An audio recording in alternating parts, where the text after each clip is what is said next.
नमस्कार विद्यार्थ्यांनो. आज मराठीच्या पाठ्यपुस्तकातील कविता 16वी झुळूक मी व्हावे अभ्यासणार आहोत. या कवितेचे कवी आहेत दा. कारे. सुरुवातीला आपण ही कविता वाचून घेऊया आणि मग त्याचा अर्थ समजून घेऊया. कवितेचं शीर्षक आहे झुळूक मी व्हावे. झुळूक म्हणजे हवेचा झोत. या कवितेमध्ये कवीला झुळूक व्हावेसे वाटते आणि झुळूक होऊन कुठे कुठे जावंसं वाटते हे पण त्यांनी सांगितलेलं आहे. चला करूया सुरुवात. वाटते सानुली मंद झुळूक मी व्हावे, घेईल ओढ मन तिकडे स्वैर झुकावे. कधी बाजारी तर कधी नदीच्या काठी, राईत कधी वा पडक्या वाड्या पाठी. हळू थबकत जावे कधी कानुसा घेत, कधी रमत गमत वा कधी भरारी थेट.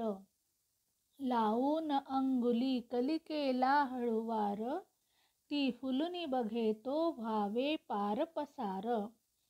परी जाता जाता सुगंध संगे न्यावा, तो दिशा दिशातुनी फिरता उधळुनी द्यावा. गाण्याची चुकली मुकली गोड लकेर, झुळझुळ झऱ्याची पसरावी चौफेर. शेतात पाचूच्या निळ्या नदीवर शांत, खुलवीत मखमली तरंग जावे गात. आता कवितेचा अर्थ बघूया. वाटते सानुली मंद झुळूक मी व्हावे. सानुली म्हणजे लहानशी. कवीला असं वाटतंय की एक लहानशी झुळूक मी व्हावं. घेईल ओढ मन तिकडे स्वैर झुकावे. स्वैर म्हणजे मोकळेपणाने, स्वच्छंदीपणाने. घेईल ओढ म्हणजे माझे मन. जिकडे ओढ घेईल तिकडे मी मनमोकळेपणाने, स्वच्छंदीपणाने बागडावे, फिरावे. कधी बाजारी तर कधी नदीच्या काठी. कधी बाजारात जावे तर कधी नदीच्या काठी जावे. राईत कधी वा पडक्या वाड्या पाठी. राईत म्हणजे आमराई, जिथे सगळे आंब्याचे झाडं असतात त्याला म्हणायचं राई. राईत कधी वा पडक्या वाड्या पाठी.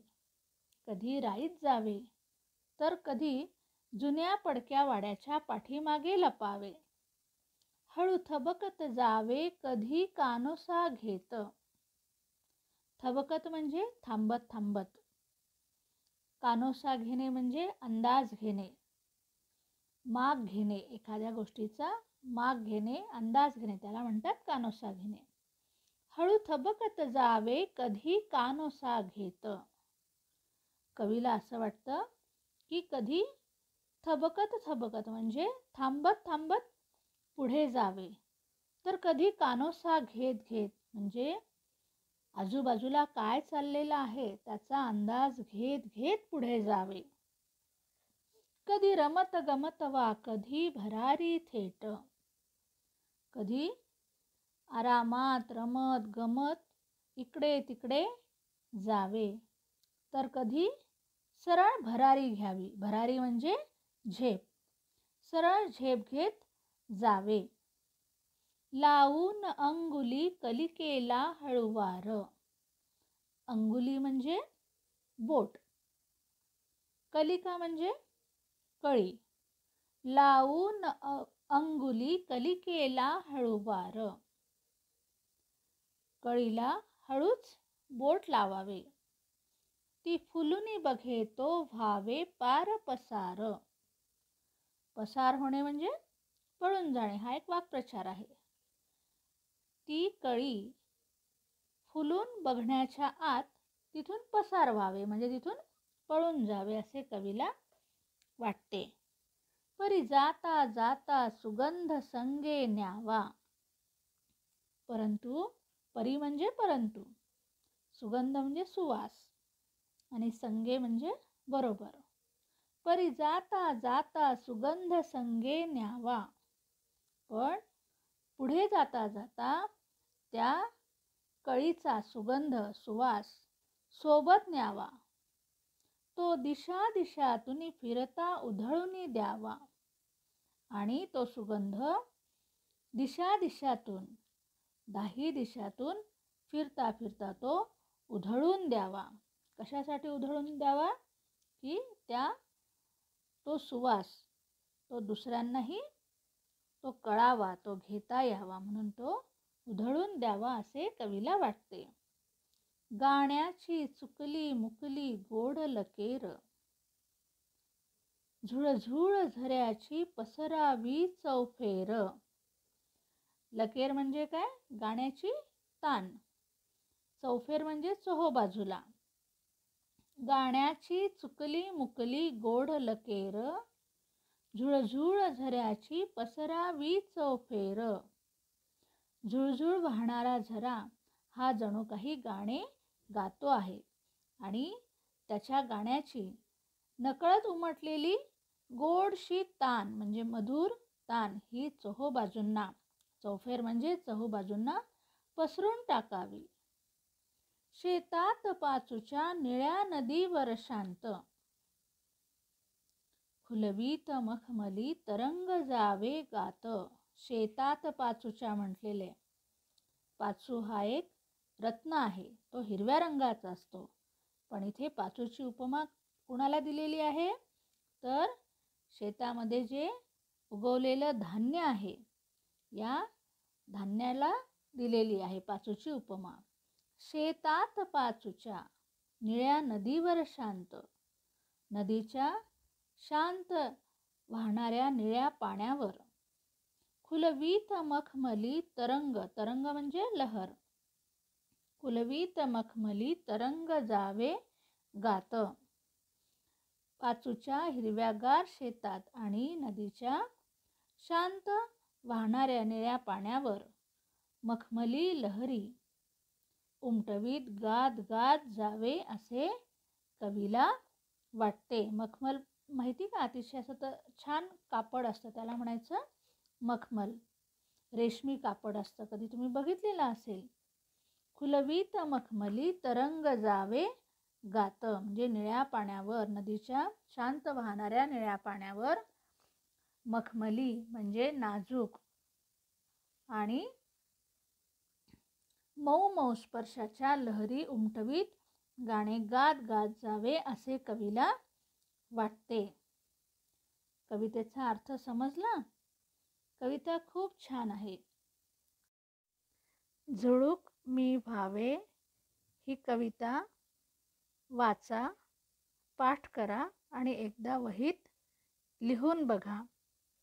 या कवितेची चाल तुम्हाला ऐकवणार आहे, त्या चालीमध्ये म्हणण्याचा प्रयत्न करा.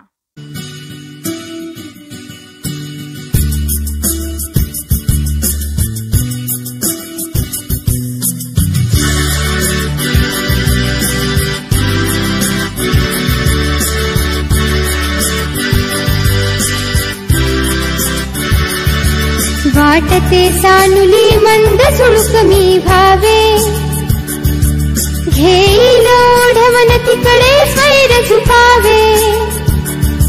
वाटते सानुली मंद झुळूक मी व्हावे, घेईल ओढवून तिकडे स्वैर झुकावे.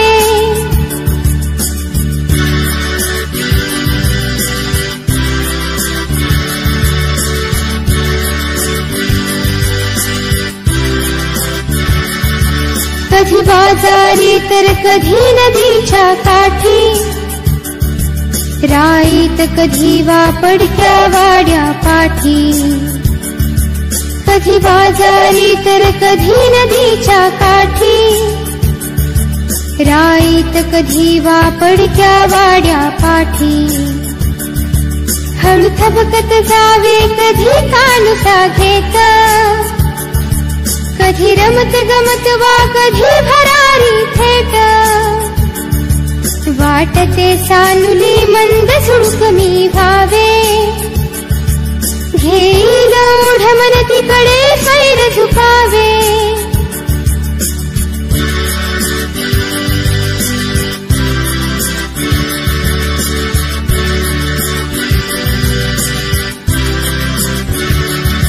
लावून अंगुली कलिकेला हळुवार, ती फुलुनी बघे तो भावे पार पसार. लावून अंगुली कलिकेला हळुवार, ती फुलुनी बघे तो भावे पार पसार. परी जाता जाता सुगंध संगे न्यावा, तो दिशा दिशातून फिरता उधळून द्यावा. वाटते सानुली मंद सुळक मी व्हावे, घेईल ओढ मनतीकडे स्वैर झुकावे.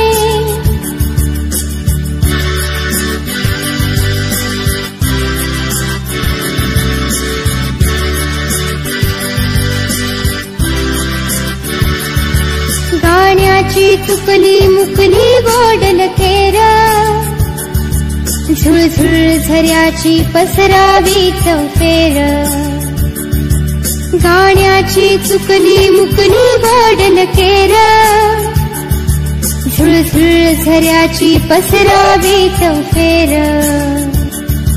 शेतात पाचूच्या निळ्या नदीवर शांत, फुलवीत मखमली तरंग जावे गात. वाटते सानुली मंद सुळक मी व्हावे, घेईल ओढ मनतीकडे स्वैर झुकावे. वाटते सानुली मंद सुळक मी व्हावे, घेईल ओढ मनतीकडे स्वैर झुकावे.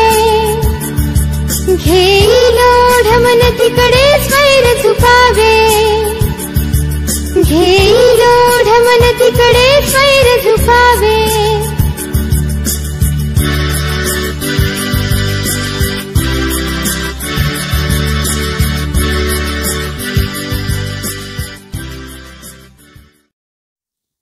या कवितेत आलेल्या शब्दांचा अर्थ आणि वाक्प्रचार व त्यांचेही अर्थ इथे दिलेले आहेत, ते वहीत लिहून घ्या. आणि पाठ्यपुस्तकातील पान क्रमांक 58 वर स्वाध्याय दिलेला आहे. या स्वाध्यायात एकूण 4 प्रश्न आहेत. या 4ही प्रश्नांची उत्तरे वहीत लिहायची आहेत. हाच तुमचा आजचा घरचा अभ्यास आहे. झुळूक मी व्हावे या कवितेमध्ये कवीला झुळूक व्हावंसं वाटलं आणि त्याला काय काय करावेसे वाटले ते आपण शिकलेलो आहोत. तुम्हाला सुद्धा अशाच प्रकारे काही ना काही कुणी ना कुणी व्हावंसं वाटत असेल, तुमचंही कुणीतरी आदर्श असेल, तुम्ही आजपर्यंत बऱ्याच व्यक्तींना बघितलेलं असेल किंवा अनेक गोष्टी तुम्ही बघितलेल्या असतील, तर तुम्हालाही असं वाटत असेल की मी सुद्धा असं व्हावं, मग असं झाल्यानंतर मला हे करता येईल, ते करता येईल, असंही तुमचं काहीतरी मनामध्ये असेल. तर यावरच आधारित तुम्हाला आज निबंध लिहायचा आहे. त्या निबंधाचं शीर्षक आहे मी कोण होणार. या विषयावर आधारित तुम्ही 10 ते 15 ओळीत निबंध लिहायचा आहे.